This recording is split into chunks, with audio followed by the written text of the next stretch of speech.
할렐루야. 오늘 오후 찬양 예배 오신 성도님들 주님의 이름으로 사랑하고 축복합니다. 예배를 위해서 제가 기도하겠습니다.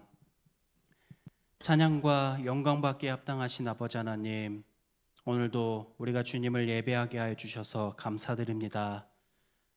아무것도 내세울 수 없는 죄인임에도 불구하고 우리를 그저 사랑하셔서 품어주시는 은혜에 진심으로 감사드립니다. 하나님께서 우리에게 주신 그 은혜를 기억하면서 먼저 찬양으로 우리가 고백하고자 합니다. 예수 그리스도를 닮아가는 삶이 우리의 모두 삶이 되게 하여 주시고, 교회 안에서만이 아니라 교회 문 밖을 나섰을 때에도 복음으로 살아가고 복음을 자랑하는 삶이 우리의 모두의 삶이 되게 하여 주시옵소서. 거룩하신 예수님의 이름으로 기도합니다. 아멘.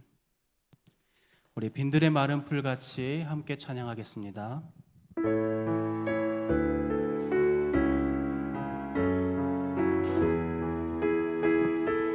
함께 고백합니다. 빈들의 마른 풀같이 시들은 나의 영혼, 주님이 약속한 성령 간절히 기다리네.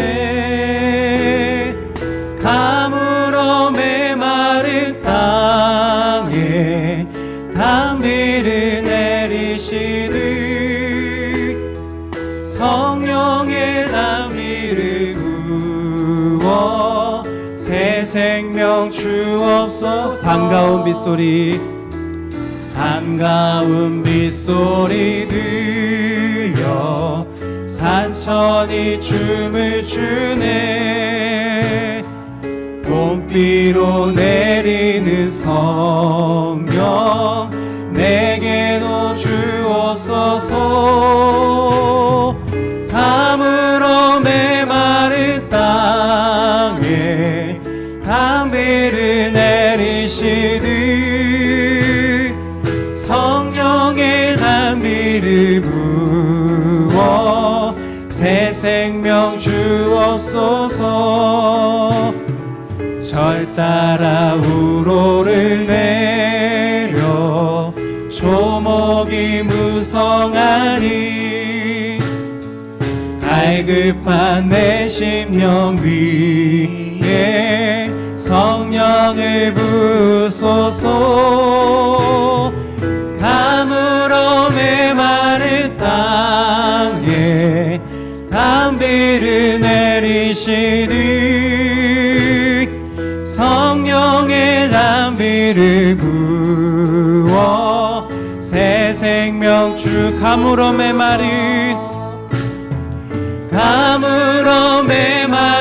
땅에 단비를 내리시듯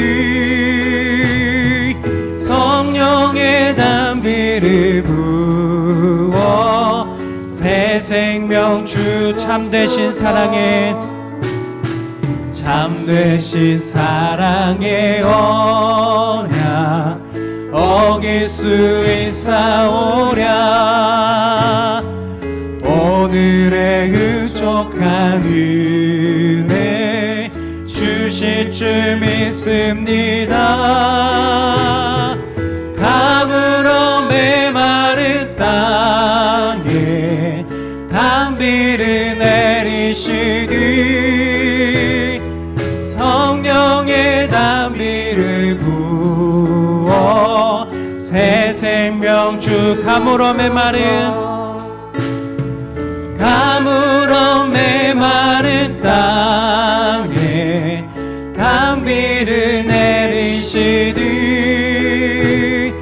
성령의 단비를 부어. 우리 1절 4절 찬양하도록 하겠습니다. 1절 찬양합니다. 빈들의 마른 풀같이 시들은 나의 영혼, 주님이 약속한 성령 간절히 기다리네. 가물어 메마른 땅에 단비를 내리시듯 성령 부어 새 생명 참되신 사랑의 언약 참되신 사랑의 언약 어길 수 있사오랴 오늘의 흡족한 은혜 주실 줄 믿습니다 가물어 메마른 땅에 단비를 내리시듯 성령의 단비를 부어 새 생명 주옵소서. 아멘. 오늘도 흡족한 은혜를 우리에게 충만하게 채워주실 하나님께 함께 영광 올려드리도록 하겠습니다. 우리 이 시간 같이 박수 치면서 나를 사랑하는 주님 함께 찬양하겠습니다.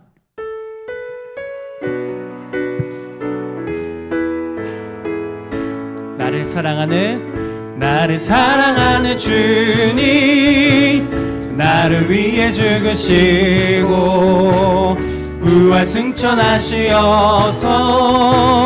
나의 주가 되셨네 나를 사랑하는 주님 나의 목자 되시어서 나를 항상 인도하니 주만 따라가리라 주 오시며 천국에서 주님과 살리라 영원토록 주 오시며 천국에서 주님과 살리라 영원토록 나를 사랑하는 주님 나를 위해 죽으시고 부활 승천하시어서 나의 주가 되셨네 나를 사랑하는 주님 나의 목자 되시어서 나를 항상 인도하니 주만 따라가리라 주 오시면 천국에서 주님과 살리라 영원토록 주 오시며 천국에서 주님과 살리라 영원 주 오시며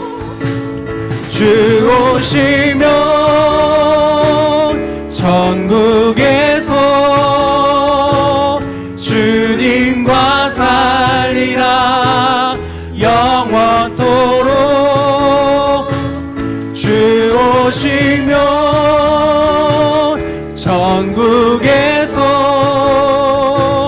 주님과 살리라 주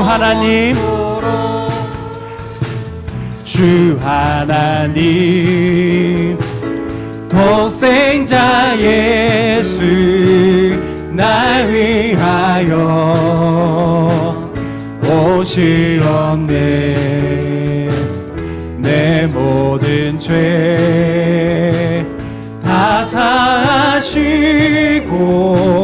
죽음에서 부활하신 나의 구세주 살아계신 주 나의 참된 소망 걱정 근심 전혀 없네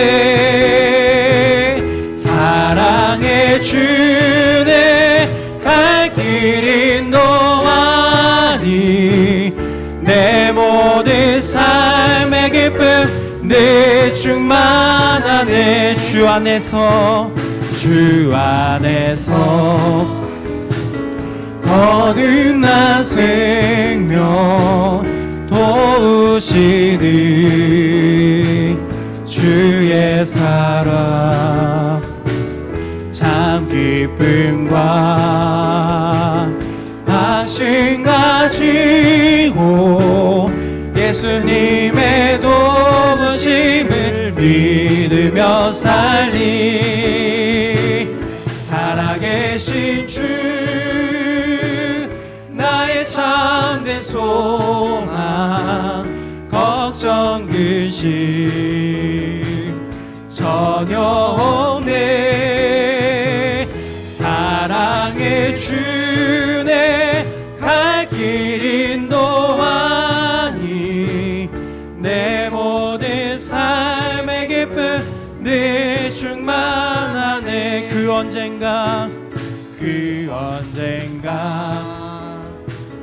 주의 때까지 주를 위해 싸우리라.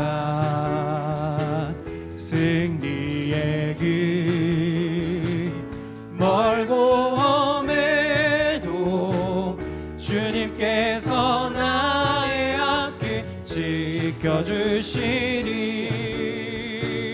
살아계신 주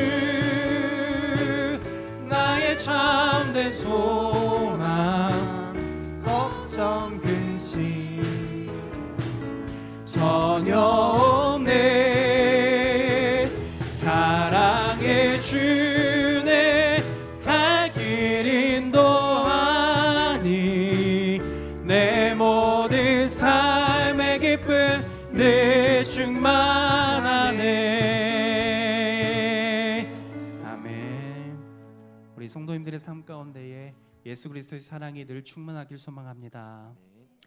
우리 원하고 바라고 기도합니다. 함께 찬양하겠습니다.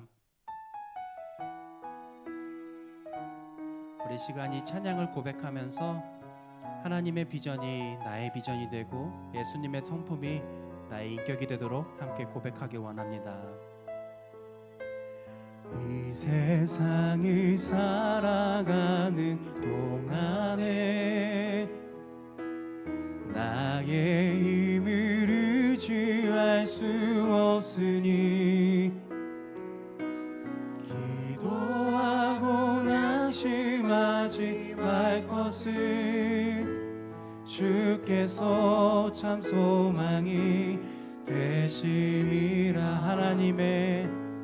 하나님의 꿈이 나의 비전이 되고 예수님의 성품이 나의 인격이 되고 성령님의 권능이 나의 능력이 되기 원하고 바라고 기도. 이 세상을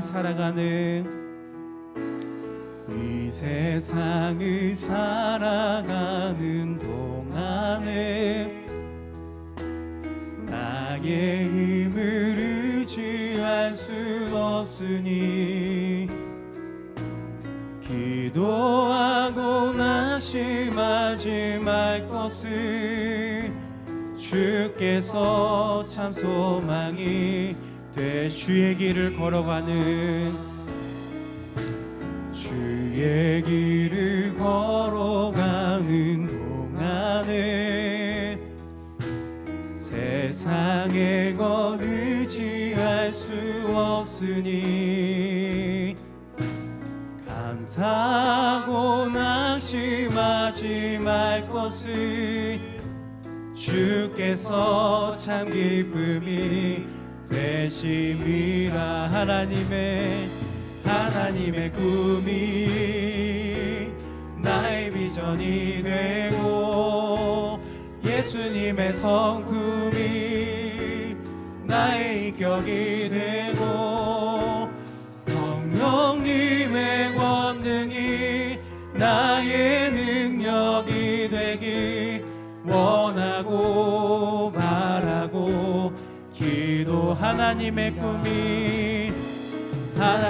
꿈이 나의 비전이 되고 예수님의 성품이 나의 인격이 되고 성령님의 권능이 나의 능력이 되길 원하고 바라고 기도. 나의 모습 나의 소유, 나의 모습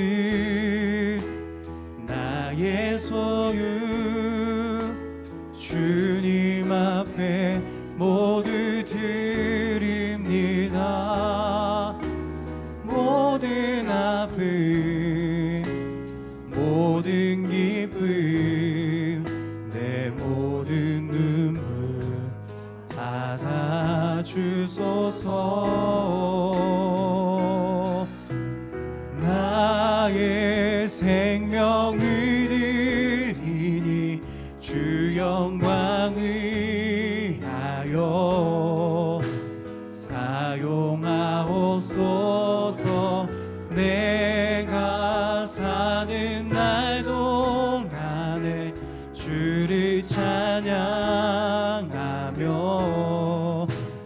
기쁨의 제물 되리.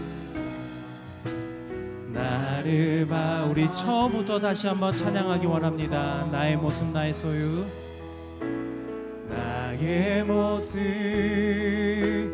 나의 소유, 주님 앞에 모두 드립니다. 모든 아픔 모든 기쁨 내 모든 눈물 받아주소서.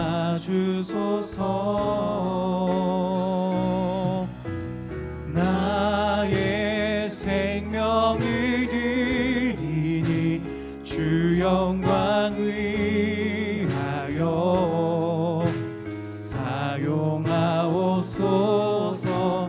내가 사는 날 동안에 주를 찬양하며 기쁨의 제물 되리.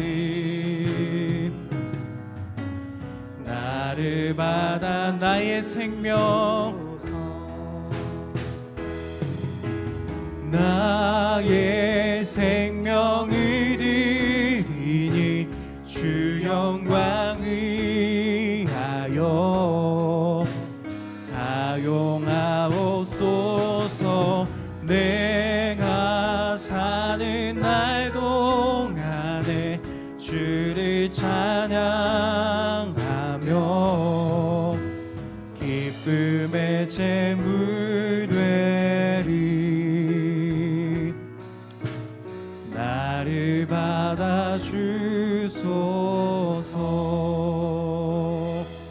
우리 시간 함께 기도하기 원합니다.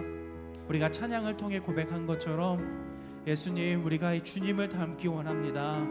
우리가 주님을 닮아서 하나님의 꿈이 나의 비전이 되게 하여 주시고 예수님의 성품이 나의 인격이 되고 성령 하나님께서 능력을 더하여 주셨을 때 그 능력으로 말미암아 이 세상 속에서 예수 그리스도를 하나님을 나타내는 삶을 살아가게 해달라고 우리 시간 주여 한번 부르짖고 기도하며 가도록 하겠습니다. 주여, 사랑과 은혜가 풍성하신 아버지 하나님, 우리가 찬양을 통해 고백한 것처럼 우리가 주님을 닮기 원합니다. 아버지 하나님, 우리의 모든 것들, 하나님의 말씀보다 앞서는 그 모든 것들을 주님 앞에 내려놓고 주님, 우리가 찬양을 통해 고백한 것처럼 하나님의 꿈이 우리의 비전이 되게 하여 주시옵시고 예수님의 성품이 나의 성품이 되게 하여 주시옵소서. 아버지 하나님, 그리하여 모든 일들을 감당할 때 우리의 능력이 아닌 하나님의 능력으로 말미암아 그것을 넉넉히 감당하게 하여 주시옵시고 그 끝이 하나님의 영광을 나타내는 삶이 되게 하여 주시옵소서. 그리하여 예수 그리스도를 닮은 성도로 살아가게 하여 주시옵소서. 거룩하시고 은혜로우신 하나님 아버지, 주님의 크신 위엄과 권능을 찬양합니다. 모든 것을 다스리시며 가장 선한 길로 인도하시는 주님의 놀라우신 지혜를 찬양하며 살아 역사하시고 우리의 삶을 이끄시는 주님께 모든 영광과 존귀를 올려드립니다. 이 시간 저희를 주일 오후 예배의 자리로 불러주시고 하나님 앞에 나아와 예배드리게 하심에 감사드립니다. 우리의 마음과 뜻과 정성을 다해 예배드리오니 이 예배를 기쁘게 받아주시고 오직 하나님 홀로 영광 받아주시옵소서. 하나님 아버지, 주님의 몸된 교회를 친히 세우시고 붙들어 주시는 은혜에 감사드립니다. 교회 안에 속한 각 기관들을 주님께서 주관하여 주시고 맡겨진 사명들을 감당할 때 하늘의 지혜와 능력을 더하여 주시옵소서. 서로를 세워주고 사랑으로 하나 되어 성령 안에서 연합하게 하시며 하나됨을 힘써 지켜나가게 하여 주시옵소서. 우리 교회가 더욱 굳건히 세워지고 지역사회 가운데 주님의 사랑을 전하며 섬김의 역할을 잘 감당하게 하여 주시옵소서. 하나님 아버지, 가정의 주일과 어린이 주일을 맞아 우리의 모든 각 가정을 위해 기도합니다. 하나님께서 각 가정의 주인이 되어주시고 믿음 위에 굳게 세워지게 하여 주시옵소서. 가정마다 주님 주시는 은혜와 사랑이 넘쳐 흐르게 하시고 서로를 이해하고 존중하며 섬기는 은혜를 더하여 주시옵소서. 부모에게는 지혜와 인내를 주시고 자녀들에게는 순종과 온유한 마음을 허락하여 주셔서 주의 은혜 가운데 하나 되는 복된 가정이 다 되게 하여 주시옵소서. 어려움과 연약함 가운데 있는 가정들을 주님께서 기억하여 주시옵고 회복시켜 주시며 언제나 주님 주시는 평안이 가득하게 하여 주시옵소서. 우리 자녀들을 위해 기도합니다. 하나님께서 우리 자녀들을 붙드시고 보호하여 주시며 주님의 인도하심 가운데 자라가게 하여 주시옵소서. 어릴 때부터 하나님의 말씀을 사랑하고 하나님을 경외하는 마음을 허락하여 주시고 범사에 총명함을 더하여 주셔서 주의 뜻 가운데 행하게 하시며 무엇을 하든지 하나님께 영광 돌리는 복된 삶을 살아가게 하여 주시옵소서.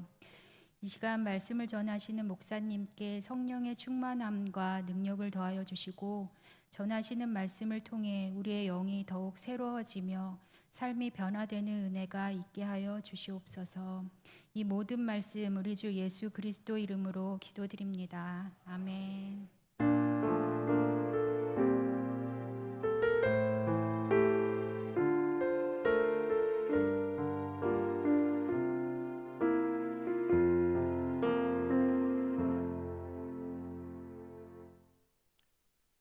네, 우리 함께 하나님 말씀 같이 보겠습니다.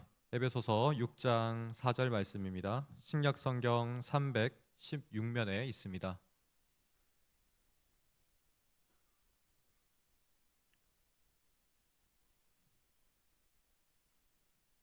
에베소서 6장 4절의 말씀 우리 합독으로 같이 읽겠습니다. 또 아비들아 너희 자녀를 노엽게 하지 말고 오직 주의 교훈과 훈계로 양육하라. 아멘. 사랑하는 성도님들, 우리는 자녀 교육에 있어서 늘 끊임없이 우리는 과제와 같이 그렇게 서 있는 것 같습니다. 이때 이 자녀 교육을 한다는 것은 비단 우리의 가정의 자녀뿐만 아니라 교회 또한 우리 모두 자녀로서 바라보고 생각하기를 바랍니다. 우리 모두 부모로서 또 조부모로서 또 교회 학교 교사로서 또 양육자로서 리더로서 모두 이러한 고민을 안고 살아가는 것 같습니다. 오늘 본문의 말씀을 통해서 하나님께서 말씀하시는 지혜와 또 용기를 얻으시는 귀한 시간 다 되시기를 바랍니다. 성경은 한결같이 자녀에게 부모를 향해서 공경하라라고 말씀합니다. 원어로 보면 부모를 무겁게 여기고 또 중요하게 여기라는 말씀입니다. 우리가 부모로 살아가면서 사실 가장 먼저 가르쳐야 하는 부분이 사실 이 부분입니다. 저 또한 한때 착각했던 것은 저희 부모님을 친구와 같이 그렇게 아주 친밀한 존재로 이해했습니다.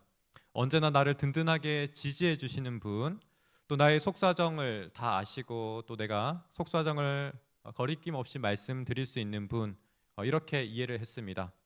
물론 이러한 친근함이 필요합니다. 그러나 성경에서는 부모와 자녀의 관계에서 말하고 있는 것은 공경입니다. 부모와 자녀의 관계는 수평적이기보다 수직적인 형태를 오히려 띠고 있습니다. 하나님께서는 부모를 두신 창조의 원리는 건의에 대한 순복입니다. 부모님께 순복할 수 있어야 우리 모두는 하나님께도 순복할 수 있습니다.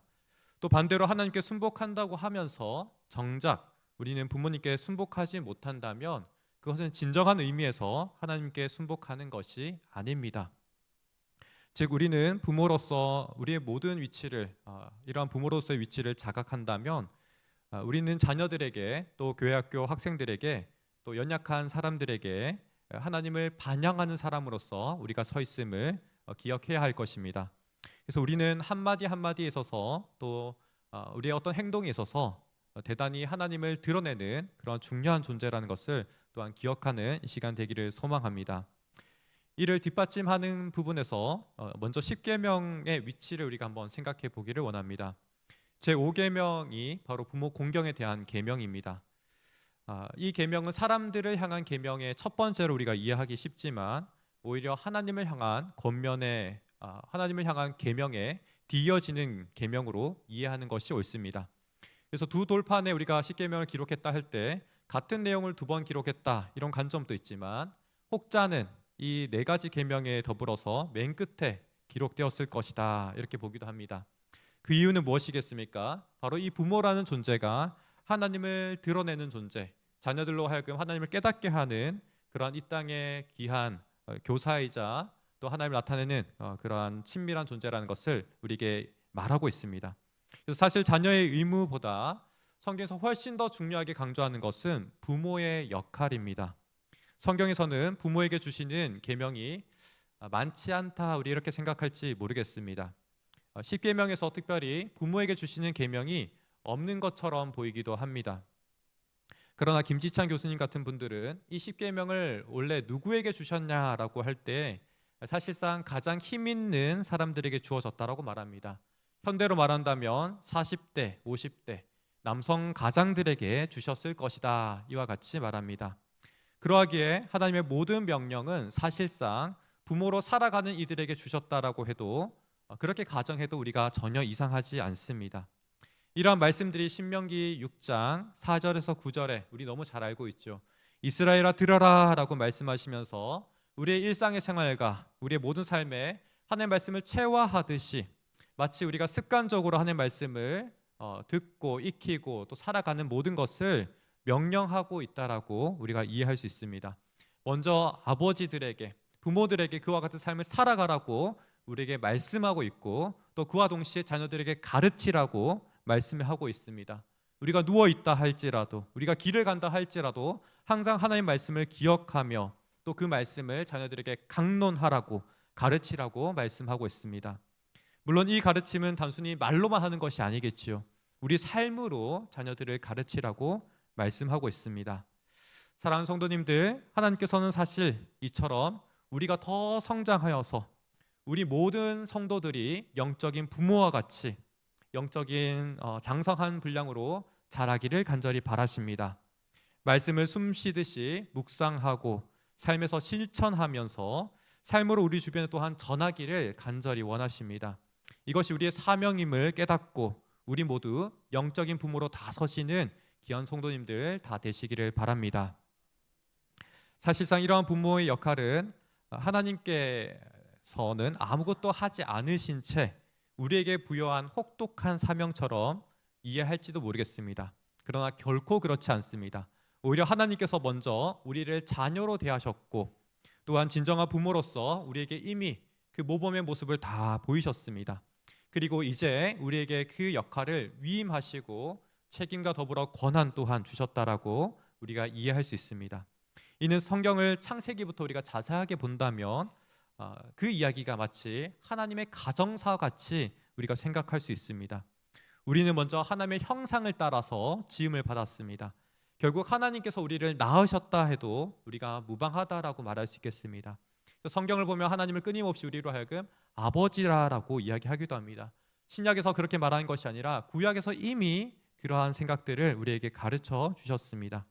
그런데 우리는 하나님의 그 건의 아래에 있기를 거부했습니다. 절대 안 된다. 선악을 알게 하는 나무 열매를 먹는 날에는 반드시 죽으리라 라고 말씀하셨음에도 불구하고 그것을 어겼고 그로 말미암아 하나님의 동산에서 우리는 추방을 당하였습니다. 우리 모두 하나님 집에서 나간, 사실상 집 나간 자녀와 같았습니다.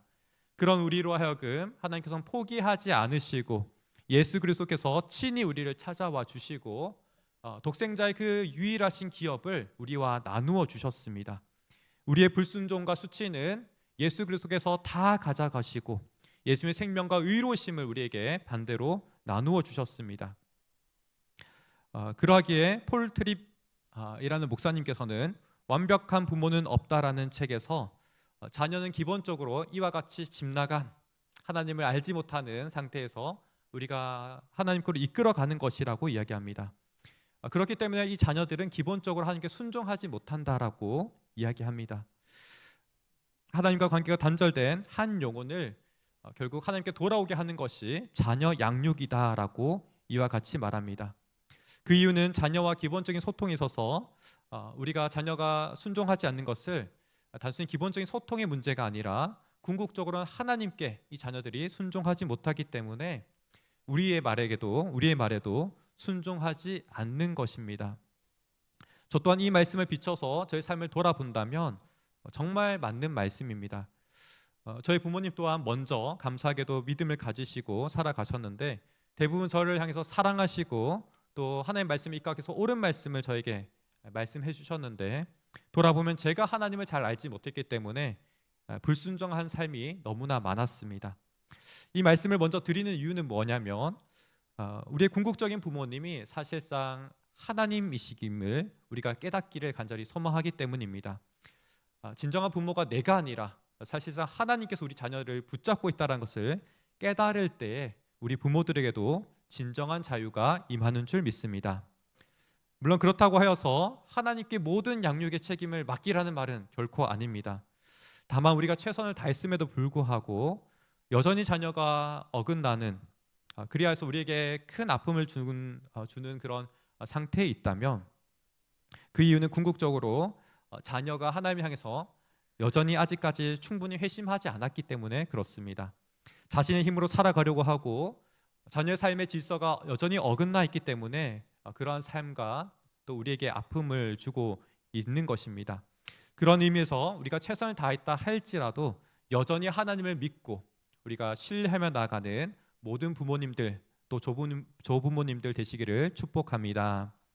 자녀의 삶이 진정으로 회복할 때에는 하나님께서 은혜를 주셔서 그 모든 삶을 바르게 하실 때, 그 질서를 바르게 정립하실 때에 자녀의 삶은 진정으로 회복됩니다. 하나님을 자신의 삶의 주인으로 또 왕으로 인정하며 살아갈 때 그때서야 모든 삶이 회복될 줄 믿습니다. 그렇게 우리 자신이 먼저 믿음으로 하나님을 참 부모로 여기고 또 인정하고 살아가기를 소망합니다. 심지어 나의 자녀조차 하나님께서 나보다 더 큰 사랑으로 이 자녀를 붙잡고 계시고 또 이 자녀를 반드시 바른 길로 의의 길로 인도하심을 믿으며 살아가시기를 바랍니다. 바로 여기에 우리의 참된 자유와 평안이 있습니다. 이러한 관점에서 본문은 크게 세 가지를 오늘 우리에게 강조하고 있습니다. 먼저는 부모에게 자녀를 노엽게 하지 말라라고 첫 번째로 말씀합니다. 이 노엽게 한다라는 말에는 여러 가지 의미가 있겠지만 어느 하나만 또 맞다라고 말하기는 어렵습니다. 제가 여러 가지 말씀을 드릴 텐데 하나씩 잘 들어주시면 감사하겠습니다. 먼저 이 말씀이 주어진 당시 문화적인 배경에서는 아버지가 가장으로서 한 가정의 법을 입법자와 같이 주관할 수 있었고 또 사법부와 같이 재판하고 처리할 수도 있었습니다. 마치 자녀가 사실은 이 당시에 물건과도 같았습니다. 자녀의 생사여탈권, 심지어 그 생명조차도 아버지가 입법자와 또 사법자처럼 처리해도 무방했습니다. 아버지에게 결코 죄를 묻지 않았던 것이 당시의 사회적인 문화였습니다. 이런 문화적인 배경 속에서 에베소서 6장 4절의 말씀에서 자녀를 노엽게 하지 말라라는 말은 상당히 그 당시에 반문화적인 명령이었습니다. 굉장히 충격적인 이야기고 진정으로 한 생명이 얼마나 고귀한지 하나님께서 우리에게 말씀하시는 바와 같습니다. 아버지가 충분히 그렇게 폭력적으로 할 수 있고 충분히 그렇게 권한을 행사할 수 있지만 그렇게 과격하게 하지 말라라는 말씀을 우리에게 주고 있는 것입니다. 너무 과도한 폭력을 행사하지 못하도록 아버지의 손을 억제하고 또 입에 폭력적인 말을 할 그런 말들을 내뱉을 때 재갈을 물린 바와 같습니다. 또 다르게는 우리가 오늘날로 좀 비춰보면 어떻겠습니까? 오늘날은 사실 우리가 자녀들에서 뭔가 다른 사람들에게 많이 맡기는 것 같습니다. 너무 바쁘시다 보니까 많이 맡기는 것 같습니다. 그러다 보니 상대적으로 그 친밀감이나 긴밀한 관심도가 떨어지는 것이 또한 사실입니다. 이것 또한 우리가 사실상 지양해야 되는 일입니다. 우리가 멀리해야 되는 일입니다. 자꾸만 현대에는 이 부모에게 부과되는 그 책임이 희미해져 가는 것 같습니다. 사실 부모로서, 교사로서 너무나 중요하고 1차적인 책임이 있음에도 불구하고 오히려 다른 것에 많은 그 책임을 넘기는 현실이 오늘날 현실이 아닌가 싶습니다. 둘 다 문제이죠. 너무 폭력적인 것도 문제이고 또 한편 무관심하여서 다른 사람들의 책임, 다른 사람들에게 그 책임을 미루는 것 또한 문제라고 할 수 있겠습니다. 이런 문제만 있느냐? 또 그렇지 않습니다. 노엽게 한다는 말에서 이 용례를 살펴보면 로마서 10장 19절의 말씀에도 사용되었습니다. 이때는 시기하게 한다라는 말과 병행해서 사용했습니다. 노엽게 한다라는 말이 또 한편으로는 시샘내게 하는 말도 되는 것입니다. 즉 쉽게 말하면 질투를 일으켜서 시기하는 것, 쉽게 말해서 편애라고도 말할 수 있겠습니다. 가정에서 자녀 2명 이상 있으면 이 편애가 참 어려운 주제인 것 같습니다. 저 또한 가정에 2명의 자녀가 있는데 늘 조심스럽습니다. 제가 의도하지 않았지만 자녀는 어느새 편애를 느끼는 그런 감정을 표출할 때가 있습니다. 그래서 저는 오히려 아내를 굉장히 견제하고 그렇게 하면 안 돼라고 말리기도 하고 반대로 아내 또한 그런 역할을 해주어야겠죠. 서로가 그렇게 해서 자녀로 하여금 오해하지 않도록 부단히 애를 쓰는 것이 너무나 중요합니다. 또 한편 자녀가 한 명 있다 할지라도 이 자녀 또한 편애를 느낄 수도 있습니다. 타인의 자녀와 비교한다면 그렇지 않겠습니까? 그것 또한 참 조심해야 되는 부분입니다. 이렇게 여러 가지 말씀을 드렸지만 사실 복음 안에서 우리가 자녀를 균형적으로 사랑해야 된다는 것을 말하고 있습니다. 나의 소유처럼 이 자녀를 생각하지 않고 하나님께서 내게 맡기신 귀중한 한 영혼처럼 그렇게 받아들이는 것입니다. 하나님 형상이 동일하게 나에게도 있지만 이 자녀에게도 그 이상으로 너무나 중요하게 있음을 우리가 여기고 양육하는 것입니다. 제가 최근에 이 자녀를 바라보면서 느꼈던 한 감정은 정말 저의 자녀의 모습 속에 주님이 계시구나를 느꼈습니다. 정말 깜짝 놀랐습니다. 정말 주님이 우리 자녀에 계시구나라는 것들을 느꼈고 자녀를 제가 정말 섬겨야겠구나를 깊이 느꼈습니다. 근데 그렇게 느끼고 나서도 너무 이 자녀 양육이 힘듭니다. 너무 어렵고 인간적인 피로라든지 또 때로는 감정의 조절이라든지 그 모든 것들이 참 쉽지 않음을 새삼 깨닫습니다. 그러하기에 우리가 늘 복음적인 이 은혜가 너무 중요한 것 같습니다. 우리의 위치를 제대로 자각하는 것이 너무 중요한 것 같습니다. 하나님께서 진정으로 우리 자녀들의 부모이시고 우리에게 맡겨주셨을 때 우리 힘을 과도하게 사용하지 않고 끊임없이 믿음으로 하나님께 교통하며 자녀를 양육하시는 우리 귀한 성도님들 다 되시기를 축복합니다. 만약 우리가 이렇게 주의 말씀처럼 양육하지 못한다면 이 자녀는 부모와 관계를 잘 맺지 못합니다. 그러면 어떤 문제들이 발생하겠습니까? 자녀 안에 내적인 문제들이 생기고 이 내적인 문제가 점점 커져서 사회적인 관계 또한 맺는 것에 큰 어려움을 겪습니다. 이런 점에서 가정이라는 것은 정말 진정으로 하나님 나라를 맛보게 하는 가장 작은 단위라고 말해도 전혀 이상한 것이 아닙니다. 가정에서 하나님을 맛보지 못하였다면 신앙의 길 또한 많이 돌 수밖에 없습니다. 제가 책을 읽으면서 한 자료를 가져왔는데요. 화면을 보시면 좋겠습니다. 제가 권성수 목사님, 대구 전 담임 목사님, 동신교회 전 담임 목사님이신데요. 또 교수님이기도 하셨고요. 권성수 목사님의 청년과 신앙이라는 책에서 제가 재인용해서 가져온 책입니다. 빌 고사드라는 청소년 부분의 어떤 권위자 분이신 것 같습니다. 청소년의 갈등이라는 책에서 저러한 내용들이 있다고 합니다. 가장 상단에서부터 보시면 외적인 증상들이 있고 또 내적인 갈등들, 영역들, 또 이에 따른 부모의 반응들 또한 있습니다.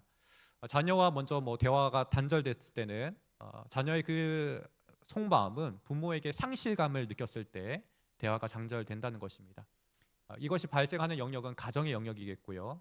이럴 때 부모님의 반응들은 흔히 별거 아니야 이렇게 이제 넘어가기 쉽다라는 것이죠. 이게 가장 경미한 단계입니다. 점점 심화되면은 이제 맨 아래로 내려가게 되는데 자녀의 외적인 질상에서 절망을 맛보게 되면 그 내적인 부분에서는 자살 충동을 느끼게 되고 그것은 미래에 있어서 더 이상 소망이 없음을 느끼고 그렇다는 것이죠. 그러면 이제 부모 또한 이제 정말 충격과 절망과 체념으로 들어가게 됩니다. 결국 이 단계로 봤을 때 우리가 한편 나는 어디에 속하는가를 한번 돌아보는 것이 우리가 스스로 내 위치가 어디 있는지를 좀 알 수 있는 부분인 것 같습니다. 솔직히 말씀드리면 저 또한 이제 6세, 3살 뭐 이런 자녀를 키우면서 참 많은 반성이 되었습니다. 내가 참 잘 못하고 있구나 여전히 이런 것들을 느꼈습니다. 사실 저는 이제 목사로 살아가지만 제게 주신 가장 큰 사명은 자녀들을 잘 양육하는 것이 가장 1차적인 사명으로 이해하고 있습니다. 그럼에도 불구하고 이 순서가 저 또한 잘 뒤집어지는 거죠. 오히려 밖에 사역들이나 뭐 이렇게 더 신경을 많이 쓰고 집에 오면은 여전히 일을 붙잡고 있거나 여전히 지친 상태에서 이제 피로감을 표출할 때가 너무 많은 것 같습니다. 저 또한 깊이 반성하며 또 나아가기를 소망하고요. 우리 사랑하는 성도님 또한 가정이 그만큼 소중하다라는 것들을 이해하시고 가정에서도 우리 하나님의 나라를 저와 함께 맛보시는 귀한 성도님들 다 되시기를 소망합니다. 이것이 우리의 어떤 반성이자 현실이라 한다면 여기에 머물러 있다면 우리는 절망밖에 없을 것입니다. 그럴 때 하나님께서 우리가 나아갈 길 또한 계시하여 주시고 알려주십니다. 6장 4절 후반부를 보면 바로 우리로 하여금 노엽게 하지 말라라고 하시고 오직 주의 교훈과 훈계로 양육하라라고 말씀합니다. 여전히 권성수 교수님의 또 목사님의 책을 참고하면 이 교훈과 훈계에 대한 설명을 들려주고 있습니다. 먼저 영어 번역본을 좀 보시면 화면과 같이 저렇게 표현할 수 있습니다. 다시 한번 정리하면 또 다음 화면을 보시면 훈계와 교양, 이건 이제 개역 한글입니다. 이전 번역이고요. 이렇게 말할 때 말로 교훈하고 삶으로 훈련하고 사전에 경고하고 사후에 잘못을 징계하는 이 4가지 요소가 교훈과 훈계 속에 다 들어가 있다라는 것입니다. 이 설명을 우리가 다시 한번 짚어본다면 결국 자녀의 인생을 우리가 지도함에 있어서 또 신앙의 길을 지도함에 있어서 가장 첫 번째 되는 것은 이 자녀에게 그 길을 잘 가르쳐 주는 것입니다. 다시 한번 뭐라고요? 잘 가르쳐 주는 것입니다. 초등부처럼 대회에서 너무 죄송합니다. 순간 말해놓고 습관적으로 말해놓고서 순간 제가 잘못했다 이런 생각이 들었습니다. 네. 잘 가르쳐 주는 것이 첫 번째로 너무 중요합니다. 네. 그래야지 그 다음 순서가 가능합니다. 습관처럼 익힐 수 있도록 우리가 함께 노력할 수 있고요. 또 한편으로는 사전에 이건 정말 중요해라고 우리가 경고도 할 수 있고요. 또 한편은 잘못했을 때 벌을 주며 체벌할 수도 있습니다. 징계할 수 있습니다. 우리 가끔 TV를 보면은 운동 선수들 있죠. 운동 선수들 있습니다. 근데 그 운동 선수들이 뭐 좋은 환경에서 이렇게 하는 경우도 있지만 정말 부모님의 헌신적인 노력으로 부모님이 코치가 되어서 옆에 훈련받는 그런 선수들 또한 있습니다. 그때 보면 이 부모님 어떻게 코칭합니까? 말로 명령하지 않죠. 함께 정말 부지런하게 일어나서 훈련시키고 정말 같이 모든 것을 하는 것처럼 우리가 볼 수 있습니다. 그런 부모님 밑에 훈련 받았을 때 이 자녀가 정말 어려운 환경 속에서도 개천에서 용난다라는 말처럼 그렇게 훌륭한 선수로 자라는 것을 우리가 볼 수 있습니다. 바로 그와 같은 양육의 방식과 같습니다. 비단 가르치고 그냥 지도하는 것에 그치는 것이 아니라 끊임없이 사방팔방으로 사전에 경고도 하고 징계도 하면서 끊임없이 바른 길로 나가도록 부단히 노력하는 것을 이와 같은 양육 방식이라 할 수 있겠습니다. 사실 교회 교육 또한 크게 다르지 않은 것 같습니다. 저는 가정 교육을 하면서 또 교회 교육의 목양적인 원리들을 많이 배우게 되고 서로 상호 보완 작용을 하는 것 같습니다. 교회 또한 마찬가지입니다. 문제는 먼저 바르게 가르치는 것이 너무 중요합니다. 또 그 다음에는 뭐가 중요하겠습니까? 삶이 밀접하게 친밀하게 이렇게 서로 이어지는 것입니다. 그럴 때 서로 상호 신뢰가 생기고 우리가 앞서 말한 것처럼 훈련하고 또 경고하고 징계하는 이 모든 것들을 우리가 원활하게 할 수 있기 때문에 그렇습니다. 이 교훈과 훈계를 더 압축한다면 사실 전 두 가지로 이야기할 수 있는 것 같습니다. 첫 번째는 명확한 가르침입니다. 정말 부인할 수 없을 만큼 명확하게 확실하게 가르쳐 주는 것입니다. 또 두 번째는 끊임없이 우리가 코칭하는 겁니다. 사실상 우리 주님께서, 예수 그리스도께서 먼저 이러한 양육법으로 제자들을 가르치셨습니다. 12 제자들에게 아주 명확하게 말씀하셨습니다. 산상수훈과 같은 말씀들이 그와 같았고 수많은 비유의 말씀들이 그와 같았습니다. 깨닫지 못하면 계속해서 가르쳐 주셨고 끊임없이 쉴 새 없이 알려주셨습니다. 그것뿐이겠습니까? 함께 생활하셨습니다. 일상을 충실하게 사셨습니다. 함께 밥 먹는 사역을 하셨다라고 말할 정도로 예수님께서는 제자와 더불어 사셨습니다. 그래서 예수님을 우리가 목자라고 표현한다면 이 예수님을 우리가 어떻게 표현합니까?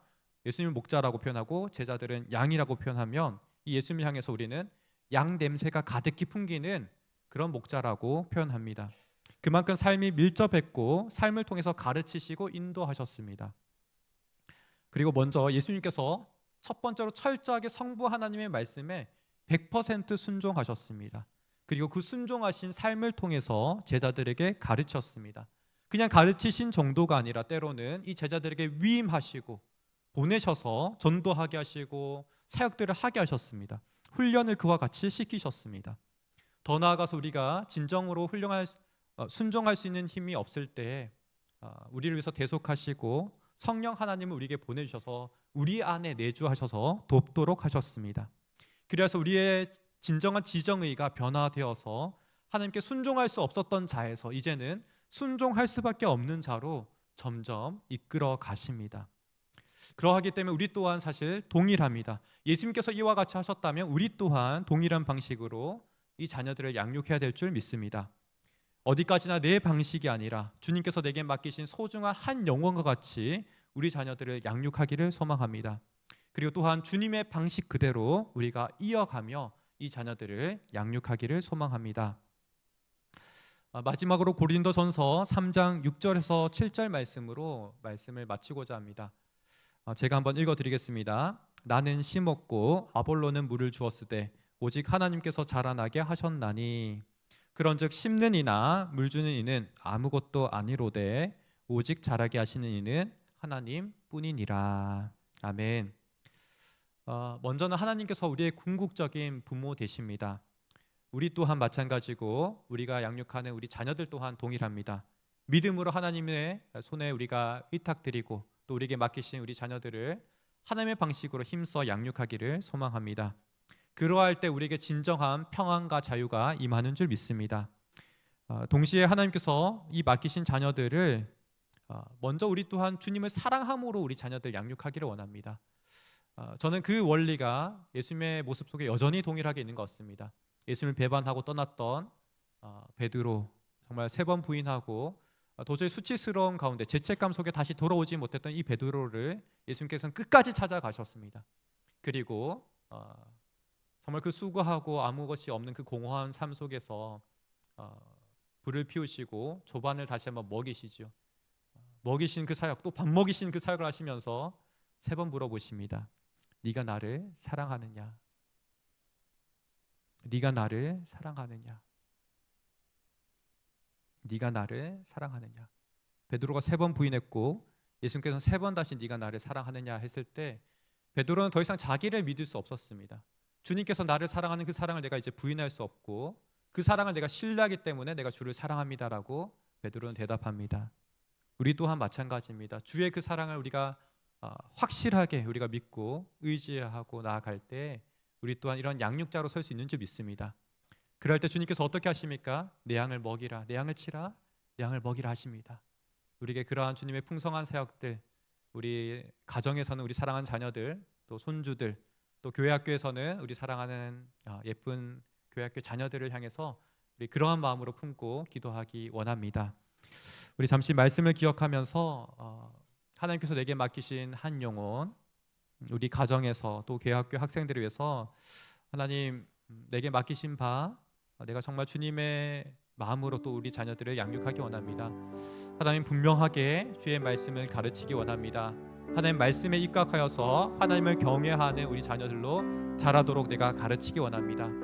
하나님 또한 그렇게 가르쳤다면 우리가 포기하지 아니하고 끊임없이 사전에 때로는 경고하고 함께 훈련하며 마침내 또 길을 벗어났을 때는 징계하며 하나님의 사랑이 끝까지 우리를 추적하듯이 우리 또한 이 사랑하는 자녀들을 끝까지 포기하지 않고 용서하고 또 품으며 사랑하기를 원한다라고 이 한 가지 기도 제목 놓고 같이 기도하겠습니다. 함께 기도하겠습니다. 사랑이 많으신 주님, 다시 한번 우리 사랑하는 자녀들 주께서 내 손에 맡겼음을 고백합니다. 하나님, 우리가 무엇으로 우리 사랑하는 자녀들 양육하겠습니까? 하나님, 우리 또한 걸어왔던 지난 날을 돌아봅니다. 하나님, 주의 은혜로 우리가 이 자리에 있음을 고백할 때 하나님, 우리 또한 동일한 마음으로 우리 자녀들을 향해 아버지 주님의 손에 먼저 의탁드리고 내 힘으로 할 수 있는 것이 결코 아님을 고백합니다. 하나님, 베드로를 끝까지 주님 함께 하시고 회복시키사 아버지 그로 하여금 아버지 놀라운 사역을 다시 한번 맡겨주셨던 것처럼 우리 또한 동일한 마음으로 주께서 우리 사랑하는 자녀들에게 아버지 원대한 계획들이 다 가지고 계심을 고백합니다. 하나님, 우리가 이러한 믿음으로 나아가기 원합니다. 내 자녀가 아니라 하나님의 자녀임을 아버지를 모두 고백하기 원합니다. 하나님의 형상이 있고 하나님께서 우리 자녀를 향한 놀라운 비전을 가지고 계심을 고백합니다. 그러하기에 하나님, 우리 끝까지 포기하지 아니하며 우리 자녀들 사랑하고 내게 맡기신 귀한 한 영으로서 지금 끝까지 주의 품으로 품기 원합니다. 하나님, 또한 우리에게 지혜를 주시사 우리 자녀들에게 분명한 가르침을 주도록 인도하여 주옵소서. 하나님을 경외하는 우리 사랑하는 자녀들 다 되기 원합니다. 잠언의 지혜와 같이 하나님을 경외할 때에만이 그 지혜를 놓치지 않고 살아갈 수 있는 줄 믿습니다.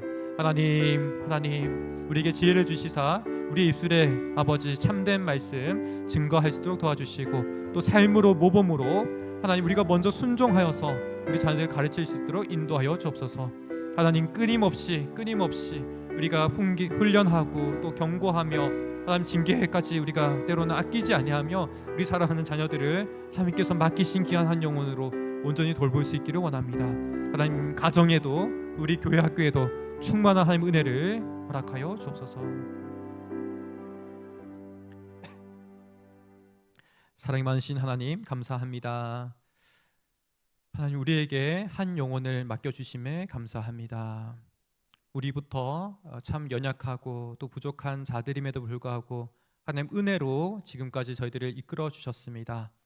그러하기에 우리 또한 주의 사랑을 입은 자로서 먼저는 주님을 지극히 사랑함으로 우리 한 영혼 돌보기 원합니다.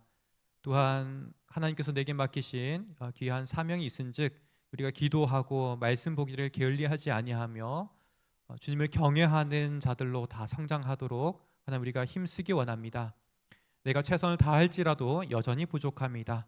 그럴 때 성령께서 지혜 주시고 힘 주시고 사랑할 수 있는 능력까지 주셔서 우리가 끝까지 한 영혼 세운 데 있어서 주님 부족함 없도록 역사하여 주옵소서. 그리하여서 주께서 한 영혼을 아버지께서 성부께서 맡기신 그 영혼을 하나도 놓치지 아니하였다는 말씀처럼 우리 또한 그렇게 충성된 자로서 또 우리의 모든 노력이 무익하며 오직 하나님께서 하셨다라고 고백하는 감사함으로 나아가게 하옵소서.